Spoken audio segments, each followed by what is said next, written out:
André Ventura, Portugal é hoje o país mais envelhecido da União Europeia. O peso da população ativa aproxima-se, enfim, de um ponto em que não haverá trabalhadores suficientes para sustentar reformados e as crianças através da segurança social. Se acaba por rejeitar a imigração como uma forma de equilíbrio, qual é a alternativa concreta, a alternativa mais imediata para garantir as pensões, para garantir o Estado Social? Deixa-me só explicar porque é que acho que a imigração não é a solução. Nós temos na Europa exemplos de onde levou a imigração descontrolada. Não estamos a inventar a roda. A Clara há pouco dizia-me, vá à Baixa de Lisboa. E eu digo-lhe, vá a Bruxelas. Saia um bocadinho dali do centro de Bruxelas, da praça principal, parece que está na Arábia Saudita ou no Paquistão. Quer isso para Portugal? Gostava de viver num país assim?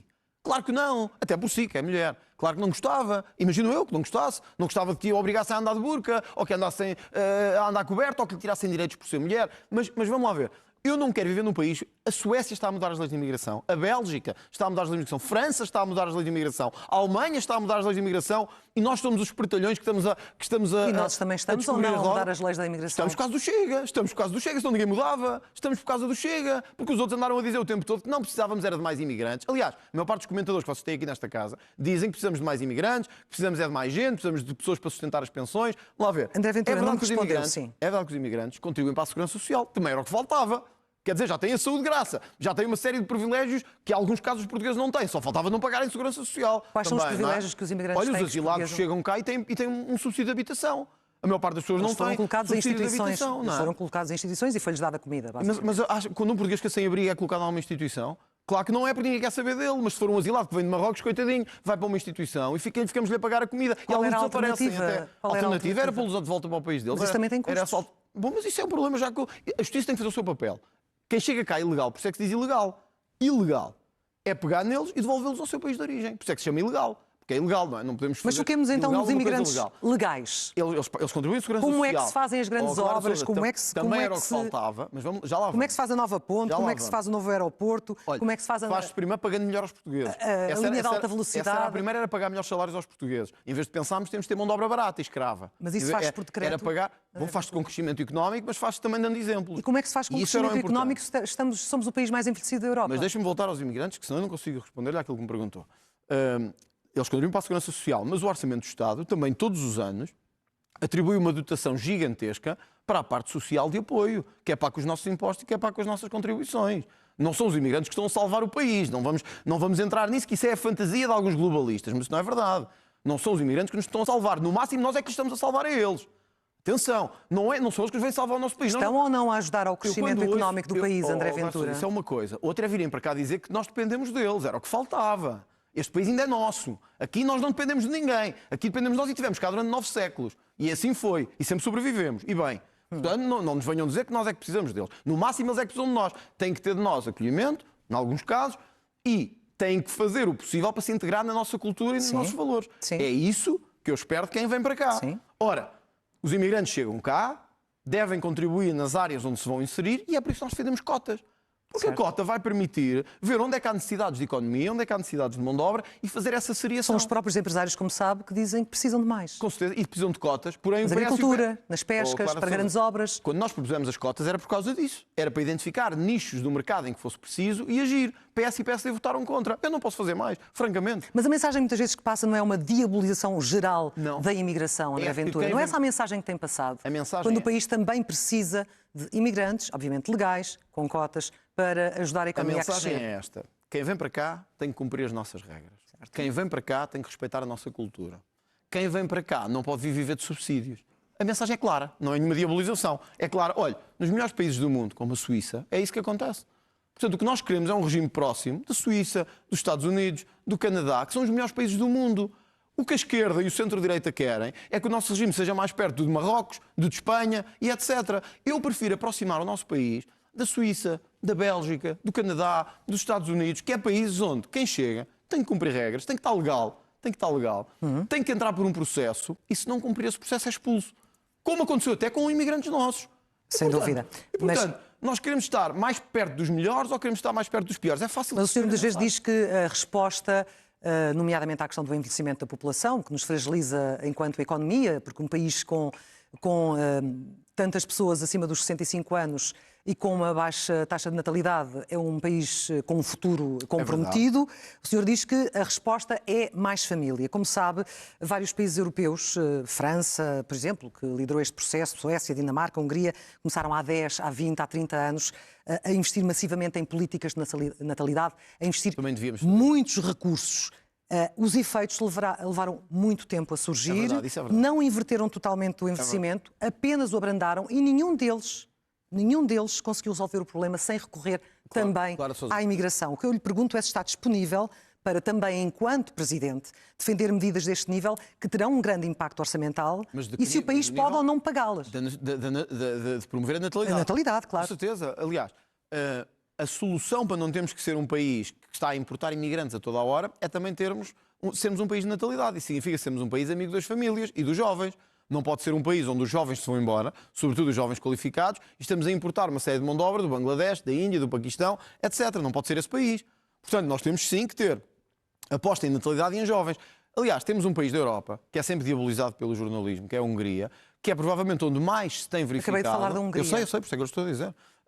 É onde mais se tem verificado as políticas de natalidade, que é verdade, demoram o seu tempo, não são imediatas, isso é uma evidência, mas surtem efeitos. Hoje a Hungria não precisa nem de metade dos imigrantes que Portugal tem, aliás, nem deve ter um terço dos imigrantes que Portugal tem, consegue apostar nas suas famílias, as pessoas pagam muito menos impostos e conseguem ter um Estado amigo das famílias. O país tem recursos para isso. Repare, só não temos se continuarmos a fazer duas coisas. A sustentar um Estado gigantesco, e isso é impossível, porque continuamos a sustentar um Estado que não para de aumentar, temos de estar sempre a sacar impostos às famílias. Isso é uma evidência. 2, se continuarmos a achar que a solução é importar mão de obra, e importar mão de obra barata, nós nunca vamos conseguir ter uma política amiga das famílias e dos salários dos jovens. Mas é que não vamos conseguir mesmo. E era importante que mesmo os empresários tivessem noção disto. Se a solução for mão de obra barata para a restauração, para a hotelaria, para o turismo, para a agricultura, etc., nós até podemos ter 3 ou 4 anos de crescimento económico. A breve trecho vamos ter conflito social, vamos ter quebra no sistema de segurança social e vamos ter um aumento exponencial da criminalidade. Mas como é que se aumentam os salários se a economia não cresce proporcionalmente? Mas não é... Ou seja, a economia precisa de crescer para que as empresas também possam aumentar os salários. Claro de Sousa, hoje é evidente que uma série destes 1.600.000 imigrantes que cá estão na economia paralela. Se não estavam a pagar impostos e o país estava a arrecadar muito mais. É uma evidência que muitos deles estão na economia paralela, é uma evidência que muitos deles não pagam impostos e é uma evidência que muitos deles beneficiam da segurança social. Também mesmo assim é um salto positivo. Também há outros que pagam e também há outros que beneficiam da segurança social. Agora, nós temos que fazer um juízo a médio prazo do que queremos como país. Do que queremos como país, porque o país não é só saldos. O país também é equilíbrios sociais. E, portanto, como é que vai dizer às pessoas assim, sim senhor, agora estamos com equilíbrio na segurança social, mas sabem uma coisa, não há casas para todos. Porquê é que não há casas para todos? Porque entrou 1.600.000 pessoas e precisam de casa. E agora não têm casas. Se neste momento todos os imigrantes com E, não com I, portugueses, nascidos em Portugal, decidissem regressar... Olha, era o que nós precisávamos. Isso criaria também um problema ao país. Iria criar-lhes um estigma semelhante àquele que foi criado quando muitos deles voltaram de África, que foram chamados os retornados. Só criou para essas pessoas que acham que o Mário Soares fez muito bem. Pergunte lá às famílias dos chamados retornados o que é que sentiram na pele quando vieram de Angola, de Moçambique, da Guiné para Portugal. O que é que eles sentiram? Sentiram-se escorraçados na sua própria terra. Mas diria que o país tinha pessoas a mais também. Deixa-me dizer isto. Vamos lá ver. Esses são portugueses. Isso eram portugueses. Não confunda pessoas do Portugal com o do Bangladesh. Mas iriam ou não também criar pressão claro, sobre o sistema? Vamos lá ver. Isto é como quando dizemos perder a nacionalidade, os portugueses também perdem a nacionalidade. Não vamos ser tontinhos.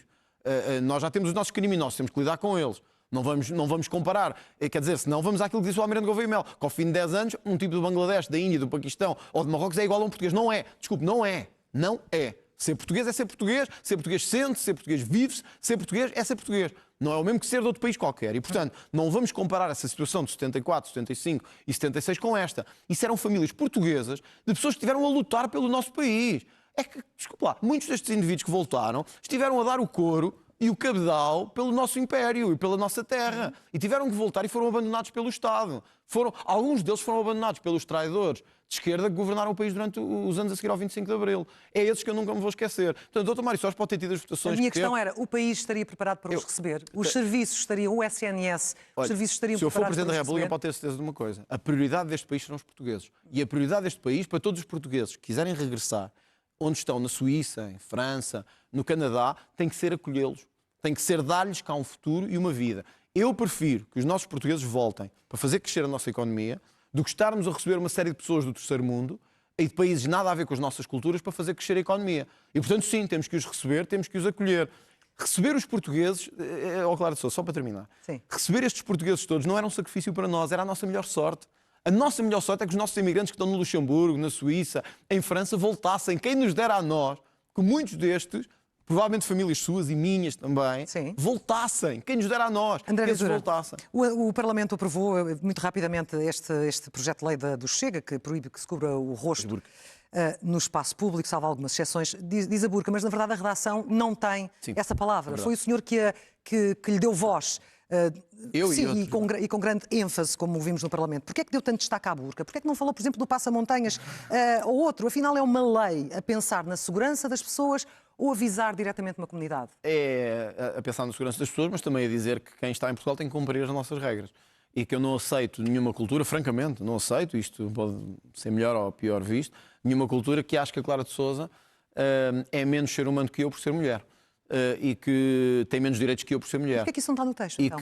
Não, o texto foi inspirado, primeiro, o texto tem que cumprir determinados parâmetros e o texto foi inspirado até na lei francesa. Portanto, que é a lei que também ficou conhecida como a lei da burca. Portanto, nós não inventámos a roda. É uma lei inspirada diretamente nos melhores países da Europa. Aliás, vários países da Europa já tiveram uma lei parecida com a nossa. Só que nós cá gostamos de fazer estes dramas à volta destes. A nossa lei pode evoluir para a lei francesa? Não, não, é porque nós sabemos que em França ela até já é próxima. As meninas, as mulheres, nas escolas públicas, meninas e mulheres não podem usar o hijab, que cobre apenas o cabelo e não o rosto. A nossa lei pode vir a evoluir para aí, se depender de si. Por mim evoluiria. Porquê? E vou-lhe dizer André porquê. Ventura, não cobre o rosto? E vou-lhe dizer porquê. Porque eu acho que tudo o que são símbolos de opressão das mulheres não devem ser permitidos em Portugal. Cobrir o cabelo é um símbolo de opressão da mulher? Olha, no Irão houve mulheres executadas por mostrar o cabelo. Sabe isso? A Clara de Sousa andasse assim como está aqui. Se fosse apresentar um programa em Teherão, provavelmente era executada a seguir. André Ventura, lembra-se... Clara de Sousa, eu não consegui responder a nada, não é possível eu fazer. Eu sei que estes temas são vos incómodos, mas tenho que me deixar falar. Não são. Fez-me uma pergunta e não me deixa responder. Deixa-me lá responder. Mas deixe-me só colocar a questão, que eu vou ao seu encontro. Mas não vai ao encontro porque eu não consigo responder. Já respondeu, mas Vocês parte parecem dela. a Globo brasileira. Não é verdade. Cada vez que dizem uma coisa, contrariam, fazem a festa, lançam os foguetes e tiram as conclusões. Lembra-se da sua avó entrar numa igreja com o cabelo coberto? Eu lembro-me da minha entrar com o cabelo coberto. Mas está e os ombros cobertos. Mas que as coisas são comparadas. Não, estou a dizer que cobrir o cabelo é um sinal de opressão. Que o cristianismo tem algum sinal hoje em dia, ou há 20 ou 30 anos, que tem que ver com a opressão da mulher e com a diminuição da mulher? Acha que isso é comparável? Um país como o nosso de cultura cristã, de matriz cristã, de valores cristãos, estar a tolerar no seu território que uma mulher possa ter que ser coberta não porque quer, mas por vontade dos homens, de opressão masculina, de diminuição dos seus direitos e de deturpação da sua dignidade. Mas o hijab é isso? Se acha que isso é normal, eu não acho. E acho que nós temos que evoluir para dizer àqueles que vêm para cá, sejam eles islâmicos ou não, porque podem não ser só islâmicos, todos os outros, que nós temos alguns valores que não abdicamos. Um deles é a igualdade entre homens e mulheres. Ora, quando nós vemos na rua um homem a andar com 3 mulheres atrás, como se fossem animais, cobertas da cabeça aos pés, como se não tivessem direitos, nós temos 2 hipóteses. Ou vergamos a isto e ajoelhamos-nos, ou dizemos que eu não concordo com isto e eu não aceito isto. Eu serei o tipo de presidente que não se ajoelha a isto e que diz que em Portugal tem que cumprir as nossas regras. Eu sei que há outros que dizem que é um excesso, é um exagero, temos que respeitar os direitos. Só há uma coisa que me custa, Clara de Sousa, é ver mulheres defender isto. E isto é que me custa mesmo mais. O que me custa é ver estas mulheres de esquerda que batem no peito a toda a hora pelos direitos das mulheres, contra o machismo, contra a opressão de género, mas depois vão para Gaza, onde estão terroristas que tratam as mulheres abaixo de cão, como se costuma dizer, que tratam as mulheres como objetos e andam aqui em Portugal a defender esta gente. Portanto, não está traçado o limite. Olha, até o Rui Tavares teve mais inteligência. Até o Rui Tavares teve mais inteligência que disse, e cito, peço desculpa pela linguagem, eu sou contra os gajos que querem que as mulheres usem burca. Não está traçado o limite, então. O limite Ele pode evoluir. Pode evoluir. E inspirar-se na lei francesa. Pode evoluir e dizer isto. Quem vem para cá tem que cumprir as nossas regras e cumprir os nossos valores. André Ventura, não falámos ainda do papel do Presidente, mas vamos... Não, o papel em termos enfim, dos limites constitucionais daquilo de promulgar, de vetar leis, etc. O que é que os portugueses podem esperar de si, muito rapidamente? O veto político é para ser utilizado como regra ou como exceção? Olha, eu vou-lhe dar um exemplo. Quer dizer, se nós tivermos uma lei que tira mais autoridade às forças policiais, não vai passar. Vai ser vetado. Nós precisamos da polícia com mais força, precisamos da polícia com mais autoridade. Se nós tivermos uma lei que torna mais obscuros os caminhos do financiamento dos governos ou das estruturas políticas, isso não vai passar. Porque nós vamos ter... Eu quero ser um presidente intolerante à corrupção.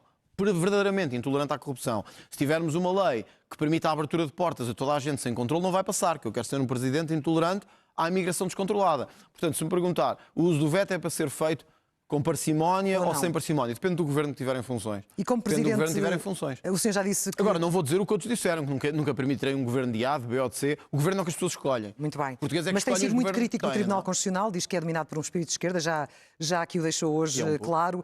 Quer garantir um tribunal, enquanto presidente, um tribunal verdadeiramente independente ou um tribunal mais alinhado com a sua visão política? Não, não é minha. É como disseram alguns juízes nos votos de vencidos, até desta decisão dos estrangeiros, é representativa do país.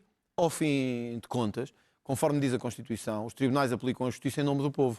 Em nome do povo, não é de nenhuma outra coisa, é do povo. Ora, esse povo mudou, como se viu nas legislativas, esse povo tem mudado, aliás já tivemos 2 legislativas nos últimos 2 anos, esse povo mudou, quer medidas diferentes, quer firmeza na governação, e nós temos ainda, em alguns casos, várias instituições que estão a servir de forças de bloqueio a essa mudança. Isto não é uma questão de ser alinhado comigo. É uma questão de ser alinhado com o povo português. E Portugal é isso vai, que eu acho que temos que fazer. Como sabe, vai ter de substituir os juízes do Tribunal Constitucional nos próximos tempos. Claro, posso dizer isto só. Posso dizer isto, a verdade é esta. Nós, desde o 25 de Abril, a esquerda dominou as instituições todas. E, desculpe dizê-lo, dominou instituições, quer algumas delas de natureza judicial, quer outras de natureza jornalística e mediática, quer outras de natureza universitária e académica. E nós hoje temos uma epidemia, um vírus nestas instituições que é: esta gente não percebeu que deixou de ser representativa no país e continua a querer reagir contra o povo que mudou. Ora, quando o povo muda, quando o povo muda, as instituições não têm que fazer o povo mudar. Quando o povo muda, são as instituições que têm que mudar em nome do povo. É isso que tem que acontecer. Em relação aos juízes que terão de ser substituídos nos próximos tempos, para si é fundamental o Chega ter uma palavra a dizer? Não é questão do Chega. O que é importante é que o Tribunal seja representativo. Representativo das visões do mundo e das visões do país. Eu acho que é isso. Como lhe disse no início, eu preocupo-me zero com cargos, verdadeiramente. Os cargos não são mesmo a minha prioridade. Eu estou focado em garantir que as instituições representam o povo. E é isso que queremos, que as instituições representem o povo português. Já disse as circunstâncias em que terá posse a um governo e em que circunstâncias é que pode dissolver um Parlamento? Vamos lá ver, as circunstâncias em que dou posse a um governo é se ele for votado pelas pessoas. Portanto, eu não sou como aqueles, como a Catarina Martins, não me lembro do nome do Partido Comunista, do candidato do Partido Comunista, o António Filipe, peço desculpa, que disse que tudo fará para impedir que o Chega esteja no governo. Quer dizer, qual é o sentido que faz ao Clara Sousa? E como é que não lhe perguntam se isso é democrático?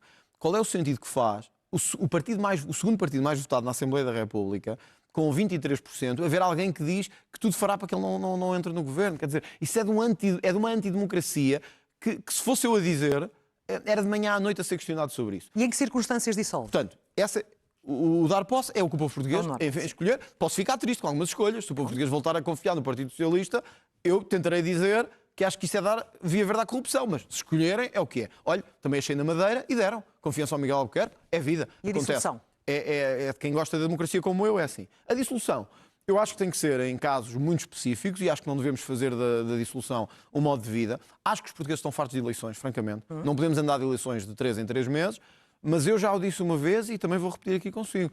Eu sou a favor da estabilidade e eu garanto aos portugueses que tudo farei para dar estabilidade. Só não me peçam, a mim pelo menos, não me peçam estabilidade para esconder corrupção, ou estabilidade para esconder impunidade, ou estabilidade para esconder, enfim, uma traição brutal à pátria portuguesa. Eu vou-lhe dar um exemplo que pode parecer insignificante para muitos, mas que é alguma coisa que me faria insurgir mesmo contra um governo, apesar de ser Presidente da República. Se algum governo, fosse ele de esquerda ou de centro-direita, determinasse que iria pagar indemnizações às antigas colónias portuguesas. Isto é uma questão que mexe com a política externa portuguesa, é uma questão que mexe com o poder soberano do Estado e é uma traição à história. E há bocado um comentador vosso ali dizia que é preciso um Presidente respeitar a história de Portugal e que a história é um tema importante para um Presidente da República. E é mesmo verdade. A história é importante. Não é só importante para vermos também o que é errado, também é importante para nos orgulharmos dela. Eu tenho muito orgulho na história portuguesa. Portanto, o governo que dissesse que vamos pedir desculpa e vamos pagar indemnizações às antigas colónias, para mim teria um cartão vermelho em cima. E o Presidente tem também, concorda, um papel ativo na diplomacia cultural, na CPLP, nas comunidades portuguesas, na promoção da língua, da cultura portuguesas do mundo. Concorda comigo, André Ventura? Então, se a cultura é também um instrumento de afirmação nacional, por que é que critica as deslocações presidenciais associadas à promoção cultural, como a ida à exposição de Paula Rego em Londres por parte de Marcelo Rebelo de Sousa? Se não me engano... Apontou como se tivesse sido uma viagem de lazer pessoal, quando foi, de facto, na condição de Presidente da República, na promoção dessa cultura nacional com a maior artista contemporânea dos nossos tempos. Portanto, a minha questão é, se isso é importante, o senhor É uma questão de viagens? É sobre o significado de representar o Portugal no mundo? É sobre o quê? O presidente Marcelo Rebelo de Sousa fez 165. Estou a falar em particular desta. 165 viagens. Isto é absolutamente inaceitável. Com os contribuintes portugueses a pagar. Isto é absolutamente inaceitável. 165 viagens, algumas delas para ver exposições, para ver jogos de golfe, para ver jogos de futebol, para ver o que fosse. Há momentos que é preciso representar Portugal. E há momentos de dignidade. Acha que ele não o representou? Não, uma exposição da Paula Rego, francamente, não acho que seja para representar Portugal. Quer dizer, ele pode gostar mais ou menos da Paula Rego. Então, a nível cultural, como é que representaria? Qual seria a melhor opção Se o Presidente da República for ver cada escultor português ou pintor português no mundo inteiro, não faz mais nada. Porque andar a viajar pelo mundo inteiro, pago pelos contribuintes. Isso é um disparate. Nós temos que ter um presidente que se desloca às nossas comunidades, que seja o rosto e a representação nessas comunidades, mas não podemos ter um presidente que anda a viajar pelo mundo. E, se não me engano, o presidente Marcelo Rebelo de Sousa já viajou mais, quer do que Mário Soares, quer do que Cavaco Silva. Eu não sei até se todos juntos fizeram as viagens dele. Não sei, não vou dizer aqui, não tenho os números aqui. Mas muito abaixo daquelas que inicialmente tinha dito, como sabemos. Mas 165 viagens. Algumas delas para ver exposições de pintura, isso não me faz sentido nenhum. Isso não quer dizer que o Presidente não tenha um papel ativo na representação dessa diplomacia. Se me disser que o Presidente foi ao Luxemburgo visitar a comunidade portuguesa, ouvir as preocupações da comunidade portuguesa, isso faz-me sentido. Se me disser que foi ao Luxemburgo ver uma exposição de pintura e não falou com mais ninguém, francamente isso não me faz sentido. Ou que foi às Maldivas ver um escultor português que está de férias nas Maldivas e decidiu fazer lá uma exposição de pintura, isso não me faz sentido. Tem que haver aqui parcimónia. Claro, isto é dinheiro dos contribuintes, isto não é dinheiro do Presidente da República, isto é dinheiro dos contribuintes. E nós, quando estamos a usar dinheiro dos contribuintes, temos que ter cuidado e temos que fazer o possível. Olha, eu serei um presidente que viaja muito mais, mas é cá dentro. Como é que vai promover a cultura de Portugal no mundo, André Ventura? Sabe o que é que me preocupa? É que o Presidente venha cá dentro. É quando há incêndios, é que o Presidente vá às populações que estão a sofrer com os incêndios. É quando há ataques criminosos em bairros que o Presidente vá lá a seguir ter com as polícias. Isso é que é as viagens que o Presidente da República vai fazer. Pode ter certeza de uma coisa. Eu sou o Presidente da República que mais se vai deslocar pelo território nacional. Mas como é que vai afirmar Portugal no mundo? Pelo que mais se vai visitar território nacional. Porque é aí que estão onde as pessoas precisam. Que é onde as pessoas sentem que o Presidente da República faz falta. Eu estive a seguir aos incêndios em muitas destas populações, no Fundão, na Covilhã, visitei bombeiros, populações. Sabe o que é que as pessoas me diziam? Ninguém nos veio aqui ver. Ninguém quis saber de nós. Então não era muito mais importante o Presidente estar aí do que na Paula Rego? Não era muito mais importante. Um Presidente da República pegar no transporte, chegar ao Fundão e dar um abraço a populações que tinham perdido tudo nos incêndios. Isso não é muito mais importante do que ver uma exposição da Paula Rego? É uma pergunta mesmo. A mesmo última grande exposição enquanto ela estava viva. André Ventura, o nosso tempo terminou. Não tenho nada contra a Paula Rego, mas acho que é sinceramente... Não falámos de política externa, ficará para outra altura, mas tenho aqui umas perguntas rápidas para o fecho. O senhor é benfiquista, vai votar amanhã? Não vou votar amanhã. Não vai? Não vou votar amanhã, sou benfiquista. Acho que neste momento, eu sou sócio do Benfica também, mas não vou votar porque acho que não devo neste momento misturar os dois papéis e acho que participar nestas eleições era misturar os papéis. É uma escolha minha, sei que não é consensual, várias pessoas até me perguntam quando me encontram na rua, mas não vou votar. Acho que a minha função hoje é representar pessoas de todos os clubes. Do Benfica, do Sporting, do Porto, do Estrela da Amadora, do Aroca, de todos os clubes. De repente quase parece um homem que, em relação ao desporto, também está acima dos clubes, não é? É muito simples, é porque nos chega a pessoas de todos os clubes. Nós temos apoiantes de todos os clubes e eu acho que não devem, enquanto Presidente do partido, estar a tomar qualquer posição, embora seja sabido e publicamente que eu sou benfiquista. É um homem com mais certezas ou com mais dúvidas? Não sei. Agora ia dizer tenho dúvidas, mas não sei. Eu tenho muita certeza em muita coisa. Na fé tenho muita certeza, sou um homem de muita fé. A fé mudou a minha vida. E aí eu tenho certezas de 100%. Porém, tenho dúvidas em muitas outras coisas. Diria 50-50. Tenho muita dúvida em muita coisa, mas tenho muitas certezas em relação a alguns aspectos. Talvez a fé seja aquele em que eu tenho mais a certeza. E também tenho a certeza de outra coisa. Eu tenho a certeza, embora isto possa parecer um pouco arrogante, eu tenho a certeza que estou no caminho certo para transformar o país. Mesmo que às vezes os resultados não surjam rapidamente, mesmo que às vezes tenha dias difíceis, nunca chego ao fim do dia e me diga assim: tenho que desistir. Eu nunca vou desistir, eu nunca digo que tenho que desistir. A fé cristã coloca o perdão no centro. Há espaço para perdão na sua visão de justiça? Não há espaço para perdão. Olha, eu vou-lhe dar um exemplo. Eu já pedi desculpa a várias pessoas e também várias já me pediram a mim. Olha, até jornalistas. Eu não sou o melhor amigo dos jornalistas. Já houve momentos que me excedi. E já o assumi. E já o disse. Eu tenho jornalistas e outros. E funcionários públicos, funcionários do Parlamento, deputados meus, deputados do país. Já aconteceu eu pedir desculpa e pedir perdão. Porque me engano também, sou um ser humano. Agora, acho que o perdão tem lugar na vida hoje coletiva, mas não podemos fazer de um perdão uma sociedade livre para os coitadinhos e uma sociedade em que os coitadinhos têm mais importância do que os outros. Muito bem. Respostas ainda mais curtas. O que é que o assusta mais, ser Presidente da República ou deixar de liderar o Chega? Nada disso me assusta. Nada disto me assusta. Eu deixar de liderar o Chega deixarei um dia. O Chega há de crescer por si próprio. E não há líder que fique para sempre. Ser Presidente da República não me assusta, seria um orgulho e seria uma honra. Não me assusta, senão não me candidataria. Defende o voto obrigatório para combater a abstenção? Defendo que devíamos estudar esse caminho. Eu acho que hoje, sei que isto também não é consensual, mas acho que nós não podemos continuar a ter metade do país, por alto, a não querer saber e a não participar. Eu analisaria esse caminho com algum entusiasmo. Sei que isto não é consensual e até não é muito popular, mas eu analisaria isso com alguma... Não tendo poder para convocar, qual seria a matéria que gostaria hoje de ver referendada? A imigração. Acho que nós temos, aliás, duas coisas. Eu, se pudesse, que não tenho, e já tentámos no Parlamento e não foi possível, eu faria 2 referendos. Um, se concorda que as leis de imigração continuem a ser estas, em que basicamente qualquer pessoa pode entrar e não temos que fazer controle quase nenhum. E 2, se concorda ou não com o Chega quando diz que se tem que fazer um grande levantamento nacional aos subsídios que são pagos em Portugal. Gostava de ver isto referendado. Se for eleito, qual será o destino da sua primeira visita de Estado? O Vaticano, porque provavelmente tenho que agradecer a Deus a fé que me moveu, a persistência e também garantir que nós continuaremos a ser um Estado de matriz cristã e que não deixaremos que nenhuma invasão islâmica tome conta deste país. Uma pergunta também da atualidade, não é muito importante, mas a hora muda no domingo. Essa mudança ainda faz sentido nos tempos que correm? Não sou especialista nisso, francamente não quero dar. Tenho ouvido opiniões de todos os tipos, eu não sou especialista nisso. Tenho ouvido argumentos para todos os sentidos. Eu vou-lhe dar só a minha opinião, isto não vincula nem o partido, nem nada mais. Eu não gosto da mudança da hora. A mudança da hora é uma chatice, prejudica a vida de todas as pessoas, torna-nos, a mim, torna-nos mais sensíveis às mudanças da luz e etc. Agora não quero chatear as pessoas aqui com isto, mas acho que é um assunto que merecia ser pensado até do ponto de vista científico. Até tenho lido algumas coisas sobre isso. Sim. E acho que merecia. Agora não vou amassar os telespectadores com este assunto. E estas são respostas rápidas. Há algum direito individual que para si nunca possa ser tocado? A vida. Acho que a vida não pode ser posta em causa. E acho que a vida tem que ser aquilo que nos orienta. Nós hoje temos pouca sensibilidade pelo direito à vida e eu acho que o direito à vida é o direito fundamental. O que é que separa hoje um democrata de um autocrata?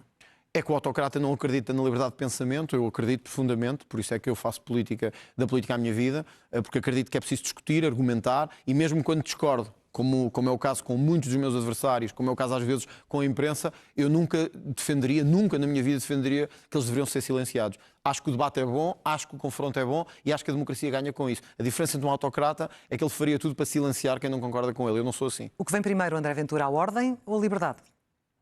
Eu usaria a expressão do general Ramalhianos mais uma vez. Abril criou uma série, deu a liberdade, mas esqueceu-se de formar cidadãos.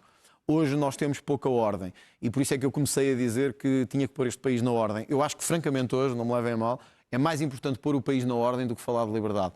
Não posso ser mal interpretado, mas este país precisa de entrar na ordem. Tenho uma última pergunta. Quem é o seu verdadeiro adversário nestas eleições? Gouveia Mel, Luís Marques Mendes ou Luís Montenegro?